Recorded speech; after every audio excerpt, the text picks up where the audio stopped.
Bonjour. Aujourd'hui, au Contrée de Charlevoix, je reçois Benoît Davidson. Bonjour, Benoît. Bonjour. Ça va bien? Oui, ça va. Heureux d'être ici. Oui, c'est très, très heureux. Parle-nous un peu de toi, Benoît, de ton vécu, d'où vient le conte pour toi.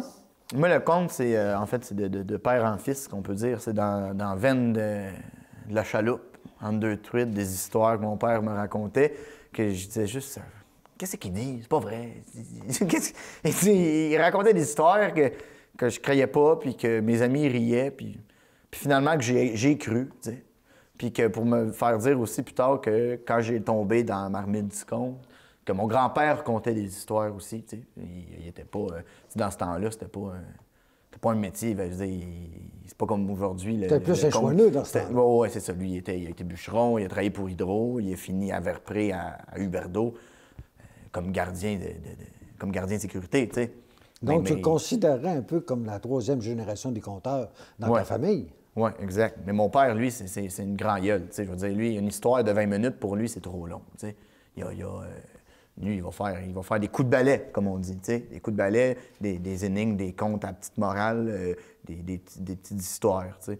Puis, moi, je suis né là-dedans. Puis, à un moment donné, je suis arrivé à l'école aux adultes, qu'on appelle, là, après, quand tu as décroché. Hein. Moi, j'accrochais pas grand-chose, je décrochais plus.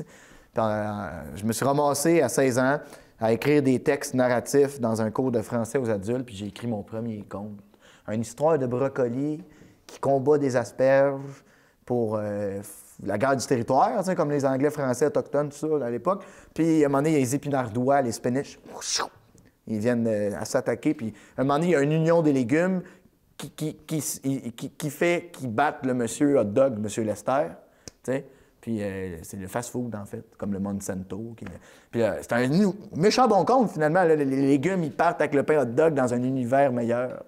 L'as-tu déjà compté quelque part? Aux enfants, j'aime ça. Parce que je leur dis, voulez-vous que je vous conte ma première histoire? Quand j'ai écrit, oui, oui, oui. Puis là, je les fais faire les brocolis, les asperges, j'ai du conte interactif, plus enfant. Puis quand c'est aux adultes, je compte. Je raconte. Puis c'est plus une garderie, là, quand tu es dans une salle à grand public. Quel est le pourcentage des contes que tu crées, que tu comptes? 100 des contes que tu crées, que tu comptes? Non. Peut-être, m'a dit un pourcentage, mettons, 65, 35, 65 créations, 60 à la création, 35 de traditionnel, puis 5-10 on ne sait pas d'où c'est que ça vient. Ça vient de quelque part. Peut-être la magie du père, dire la progéniture qui provenait de l'oralité familiale, je sais pas. C'est l'improvisation. Si tu ne gardes plus de marge d'improvisation dans le conte, ben c'est rendu plus littéraire. Moi, c'est mon genre. Moi, je suis plus dans la tradition orale, puis je vais lire un conte, le lendemain, m'arriver à l'école, puis me le raconter. La maîtresse, ça me dit « J'aimerais que tu nous racontes telle histoire. » Bien, je la connais pas, je vais dire « Demain, j'arrive avec. » Ça, c'est mon défi.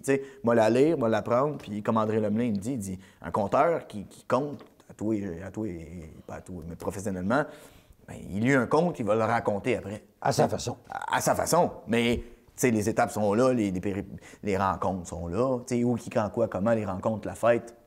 Le party est fini. Mais moi, pour moi, ma vie, c'est un conte. Le conte que je vais raconter tantôt, je l'ai vécu. J'ai été dans le conte. J'ai rencontré l'enfer. J'ai été en enfer. Je l'ai vu, c'est quoi? Tu vas un petit peu vite. Justement, j'arrivais là. Qu'est-ce que tu nous racontes cet après-midi au Contrée de Charlevoix? Bien, j'ai prévu, mon grand frère de parole, grand frère Rembo, la famille arc-en-ciel du Québec, il y a un frère ours qui est venu l'année passée ici, justement. Moi, j'étais pas là. Il a conté son histoire de roue de médecine, je pense. Oui. La roue de médecine, il était bien là-dedans avant de... Puis un jour, on le voit en vidéo qui dit moi, mon mourir et mon âme va monter, puis il va prendre soin de toutes vous autres comme la terre prend soin de vous. Puis il a annoncé comme un peu ça. Il savait qu'il s'en allait vers ça, en fait, vers ce monde-là. Puis moi, je comptais un conte avec lui quand on avait notre groupe, La Ménagerie. Frère ours, bison, hérisson, puis renard. On était 2 musiciens, 2 conteurs. Un peu comme les tireurs de roche à l'époque, tu sais. Avec Fred puis Denis Massé, t'sais. Mais là, moi, frère ours, puis là, au moment donné, on s'est rendu compte, 2 conteurs, 2 musiciens, on s'est splittés. On était chacun de notre bord. Moi, je voulais vivre mon chemin. Je rentrais dans le milieu du conte à ce moment-là. Je voulais vivre ma branche de conteur, tu sais, comme lui. Mais on comptait ce conte-là ensemble, puis j'ai créé une chanson sur ce conte-là, fait que je vais vous la chanter. Puis si ça me tente de vous conter le conte, je vous le conterai, sinon je vais vous conter quelque chose d'autre. OK. Pas mal ça. Okay. Puis, ben c'est ça. Le conte, pour moi, c'est un véhicule... Je pense que tu l'as vécu, ce conte-là. Hein? C'est dur pour toi. Hein? Oui, c'est dur pour moi. Puis, tu sais, je ressors de beaucoup d'émotions dernièrement, puis tout ça. Puis, j'ai pas nécessairement envie de réembarquer là-dedans parce que Frère Ross, il est bien au ski en ce moment. Il a voyagé à travers le monde. On a compté en Belgique, à Chigny ensemble. Il était venu nous rejoindre là-bas. Tu sais, tu retrouves ton frère en Belgique. Après, il a été à Vassivière, il a fait Montréal, il a fait les 3 plus gros festivals de contes dans le monde du conte, sa planète. Non. Tu sais, il a fait le tour, il a été dans les Rainbows internationaux, compté. Il est mort à 45 ans, puis il a vécu une belle vie, tu sais. Il a vécu une belle vie, puis il est mort. Il a vécu une belle mort. Oui, il a vécu une belle mort. Il n'a pas souffert. Il n'a pas souffert. C'est endormi, il s'est pas réveillé. Exact. Puis, tu sais, c'est ça. Fait que c'est de laisser ce qui appartient à ceux qui sont partis, de les laisser en paix, parce qu'ils sont bien là. Puis, moi, j'ai voulu rendre hommage en créant un spectacle, ça parle au diable, à Frère Ross. Mais Frère Ross, ce qu'il veut, puis ce qu'il m'a dit, ben il m'a dit « Suis ton chemin, Bison. Mon frère, fais tes affaires. » Ben, Frère Ross, il m'a dit des trucs avant qu'il parte. Puis, moi, au lieu de faire ces trucs-là puis d'écouter cette sagesse-là, ben je veux y rendre hommage puis tout ça. Puis des fois, ben c'est pas nécessairement... je veux dire, c'est plus personnellement que j'y rends hommage. J'ai pas besoin d'imiter ces trucs ou faire ces trucs. Absolument pas. Fait que je me suis dit, je vais chanter la chanson puis je vais vous faire un extrait de mon nouveau spectacle qui se ferme aussi, tu sais, là. Il y a un début puis une fin. Mais c'est à l'an 2033, qu'est-ce qui se passera? C'est un spectacle de conte environnemental, conte écologique, tout ça, tu sais, par rapport à l'an 2033. André Marchand, de la Bottine Souriante, il a composé une chanson à l'an 2033. Moi, j'ai fait un conte avec ça. Puis là, je suis en train de l'agrandir jusqu'à 1h15 le spectacle. Fait que je vais vous faire un petit extrait de 15 minutes. Puis il m'a fait une petite chanson. Fait que ça va être ça, parce que j'aime ça chanter, moi. Je suis un chanteur, tu sais. Je vais me taper du pied, chanter. Peut-être un peu d'harmonica. L'harmonica, comme ma grand-mère a dit. David, dans ton coin, tu t'occupais des... Benoît. David, c'est le nom de famille. Tu t'occupais des contes maltais. T'en occupes-tu encore? Oui. Ben là, c'est ça. Les contes maltais, c'est... le gouvernement Couillard, il est tellement généreux aujourd'hui qu'à un moment donné, on a tellement d'argent, qu'on a tellement de moyens qu'on ne sait plus quoi faire. Hein? Fait que ce qui est arrivé, c'est que l'année passée, on a fait 4 jours avec un off en ouverture au théâtre. J'ai rassemblé 3 villes, Val-Morin, Val-David, Sainte-Agathe-des-Monts, puis j'ai fait venir les tireurs de roche de Mauricie. Puis c'était gros, là, c'est une grosse affaire, un peu trop gros pour le milieu du conte qui est en soi plus petit. Fait que on a dit, on réduit en une journée, comme ici. Là. On fait un samedi cet été, le 16 juillet 2016 à Val-David. On fait un événement qui est là pour rassembler les gens. Puis après, on va voir ce qui va... On sait que c'est dur, là, le milieu culturel. Puis surtout, on n'est pas des humoristes. L'humour, on s'entend qu'ils ont... C'est un autre univers. Fait que, moi, pour ma part, je veux m'associer, me collectiver avec une force du nombre d'artistes en liberté, poètes, conteurs dans les Laurentides, pour créer de quoi ensemble, avec la force du nombre qui fait la différence. Moi, je me sentais toute seule comme à organiser ça. Puis c'est là que tu fais tu vires sur le capot parce que c'est beaucoup de jobs. Tu sais c'est quoi organiser. Fait que quand tu organises, tu comptes plus. Puis c'est dans la tête, t'es dans le doing, t'oublies le being, t'oublies les racines, la connexion avec la terre. Puis moi, je me suis reconnecté avec la terre récemment. Puis j'ai plus envie d'être dans la tête puis d'organiser tout ça. Je fais attention à mon alimentation, je mange mieux, bio, sans gluten, hein? Sans gluten. Tout ça, tu sais, arrêter de boire, tout ça, c'est un nouveau monde, une nouvelle vie. Fait que j'ai le goût de commencer peut-être de quoi de nouveau. On va voir. Bien, je te remercie, puis on a hâte de t'entendre après-midi. Et moi, j'espère que tu vas avoir un message de l'au-delà qui va te dire « Raconte-nous les 3 diables », parce que c'était un très beau conte. Bonjour. Aujourd'hui, c'est un plaisir pour moi de recevoir ma muse, celle qui était ma muse quand j'étais un conteur actif au niveau du Cercle des conteurs de Québec. Geneviève Marie, bonjour et bienvenue au Contrées de Charlevoix 2016. Bonjour Robert. Parle-nous un peu de toi, Claire, Geneviève.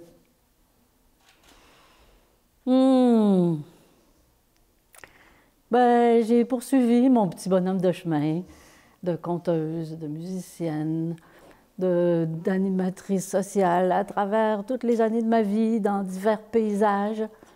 Et comme conteuse, dernièrement, je me suis promenée. J'ai pu compter pour des publics ailleurs, au Québec, à Montréal, dans les régions, mais parfois en France et même récemment au Brésil. Ah oui, tu as été compté au Brésil? Avec le public de Baie-Saint-Paul, le public de Sao Paulo, c'est presque ex aequo. Ah, ben c'est bien, c'est gentil, ça. Mais ce dont je voudrais vous parler plus particulièrement, c'est parce qu'on m'a posé la question dernièrement, pourquoi tu comptes? Oui. Et pourquoi je compte pour faire part d'une expérience? Parce que depuis l'aube des temps, ça a été ça, le conte. Partager son expérience en toutes sortes de situations sous forme d'histoire. C'est comme ça que ça a été écouté pendant longtemps. Alors, j'essaie de toujours peaufiner les outils qui me permettent de mieux partager mon expérience à travers les histoires. Le conte, pour toi, ou le fait d'être conteuse, part de où? Est-ce que c'est très familial ou tout simplement, qu'est-ce qui t'a emmené au conte? Ça comptait dans ma famille. C'était un de mes outils quand j'étais adolescente et j'allais garder les enfants. J'ai compté à mes enfants, j'ai compté à mes élèves quand j'enseignais la musique. Et tranquillement, c'est devenu, disons, une seconde nature d'un public familial. J'ai eu envie de m'adresser à des publics plus larges, de compter aussi pour des adultes, de compter toutes sortes d'histoires du répertoire traditionnel, mais aussi du répertoire traditionnel que je revisite, comme ce que vous allez entendre aujourd'hui, et parfois aussi des histoires de vie. Justement, parle-nous donc un peu de ce qu'on va entendre aujourd'hui. C'est un conte ancien, qui est dans plusieurs traditions. Chez les frères Grimm, on l'appelle « Le pêcheur et sa femme ». Mais j'ai décidé de le traiter autrement. En le lisant dans une version pour les enfants, j'ai trouvé qu'il était tellement actuel. Et j'ai décidé de le lire d'une autre façon et de vous le faire entendre d'une autre façon. Et tu l'as rebaptisé aussi, je crois. Hein? Parfois, je l'appelle Edgar et Malvina. Quand je le compte en anglais, c'est Edward et Mildred. Mais, bon, dans la petite présentation que je t'ai envoyée aujourd'hui, je l'ai appelé « Recommencer le monde ». Recommencer le monde. C'est très, très d'actualité, je crois. Hein? Et parle-nous un peu d'autres choses que tu fais par rapport au conte, mais qui n'est pas des spectacles de conte. Je crois que tu donnes des ateliers de conte et tu aides des conteurs et des conteuses aussi. Oui, crois, hein? Je donne des ateliers en France, ici. J'en ai donné au Brésil aussi. Mais dernièrement, à Québec, j'étais très contente d'en donner un à Québec, donc à des conteurs et des conteuses, sur des façons d'apprivoiser sa présence sur scène. Toutes les façons, par le corps, comment notre corps vit sur scène, comment on a accès à toutes les expériences qu'on abrite, à toute notre histoire de vie et comment les faire servir au conte. Comment la voix est le véhicule privilégié. Avant même le sens des mots, les vibrations de la voix révèlent toutes les épaisseurs de sens qui nous habitent. Je peux te parler d'autres choses aussi d'intéressant. Oui, si on a le temps. Vas-y, si on a le temps.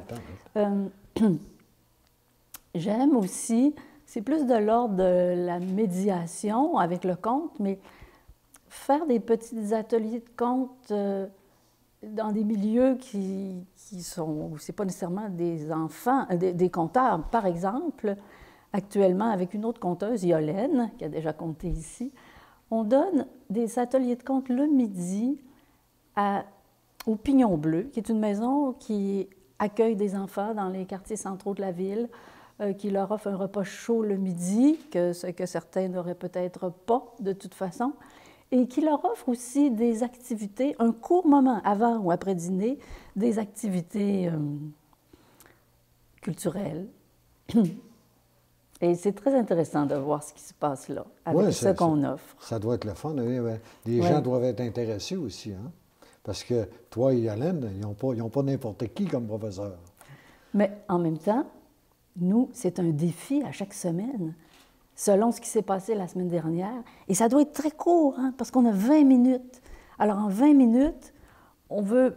Au début, on comptait, mais maintenant, on veut que ce soit les enfants qui comptent. Alors, comment les amener là? Ça, c'est le fun. Ça, oui, c'est intéressant. Oui, hein? oui, oui. Eh bien, je te souhaite un bon séjour au contrées de Charlevoix. Merci, Robert. Et on a hâte de t'entendre et peut-être de recommencer le monde avec toi cet après-midi. Merci. Merci à toi, ma muse. Bonjour. Aujourd'hui, je reçois au contrées de Charlevoix Anne Desmortins. C'est qui, Anne Desmortins? Anne Desmortins, c'est une auteure, compositrice, interprète, une Française. Ça s'entend tout de suite à l'accent. Oui, oui. Et puis, voilà, j'habite dans Charlevoix. Ça fait une petite dizaine d'années maintenant, je suis là. Qu'est-ce que je fais? J'écris des chansons, je les chante. Puis aussi, depuis quelques temps maintenant, j'accompagne des auteurs dans leur écriture, des gens qui veulent aboutir un texte, que ce soit un conte ou une bio ou n'importe quoi. C'est ma job. Et puis, quoi d'autre? J'anime des ateliers à l'occasion, au Centre Femmes, au pluriel. Je propose un atelier d'écriture de chansons, parce que ça reste ma passion. Voilà, je joue de la guitare. Et puis, je prends le temps de vivre, d'aimer, d'être dans le bois et de voyager en France. Et tu voyages beaucoup en France? Tu fais des spectacles en France, je crois. Hein? Je fais des spectacles en France, souvent d'ailleurs chez des particuliers, pas mal dans des réseaux comme ça, un petit peu underground.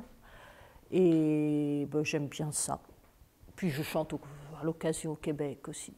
C'est quoi ton genre de musique que tu crées? Alors, avant d'être musicienne, je suis auteure. Fait que c'est plutôt par le texte que je rentre dans une chanson. Donc c'est des chansons assez ciselées, assez travaillées au niveau de l'écriture. Des chansons à texte, des chansons qui racontent des choses. Quelquefois un petit peu... Autobiographique? Oui, c'est toujours ça, hein, on part toujours de soi. Ça peut être un peu corrosif, ou ça peut être très tendre, ou ça peut être... Mais je pense que la principale comme qualité, c'est le fait que ce soit de l'orfèvrerie. Hein? On n'est pas sur de la forge, on est sur de la dentelle. La dentelle. Okay. Oh, on a hâte d'entendre ça. Et tu vas nous faire quoi aujourd'hui? Je vais vous faire quelques chansons extraites de mon spectacle Passage. Passage, voilà, comme son nom l'indique, c'est tout plein de passages de la vie. On s'est parlé un peu tantôt. On va en discuter au niveau de nos téléspectateurs. Je vais te présenter comme étant la troubadour. Et toi, tu m'as emmené un autre mot, trouvère. Je te laisse faire la différence pour nos téléspectateurs. Eh oui, le mot troubadour, c'est le mot qui est resté, sans doute parce qu'il y en avait beaucoup des troubadours. Les troubadours, c'est les gens qui parlaient en langue d'oc, donc les gens du sud de la France. Et au nord de la France, ceux qui parlaient en langue d'oï, qui a donné le français d'ailleurs, c'est des trouvères. Peux-tu nous donner un exemple un petit peu des deux langages non, différents? Je ne suis pas capable de parler en langue d'oc. La langue d'oï, la langue d'oc, la France à une époque était séparée en deux langues importantes, voilà. Et c'est la langue d'oï qui a gagné, même si dans le Sud on continue à parler et à vouloir vivante la langue d'oc. Donc, tu es plus une trouvère C'est ça, je suis plus une trouvère, mais ça c'est des détails. C'est des petits détails. Bien, Anne, on a hâte de t'entendre cet après-midi. Eh bien, moi, j'ai hâte de vous partager mes dernières créations parce que c'est pas mal des créations récentes. Pour les gens intéressés, on peut se procurer où tes CD? Parce que je pense que tu en as plusieurs albums de fait. Eh bien, j'en ai plusieurs, oui, en me contactant. Je vais en avoir quelques-uns là pour ceux qui veulent, mais c'est en me contactant par Internet. Par Internet? OK. On peut même acheter des chansons par Internet. Ah ouais? OK. Je te remercie beaucoup. Ça me fait bienvenue plaisir. au Contrées 2016. Merci.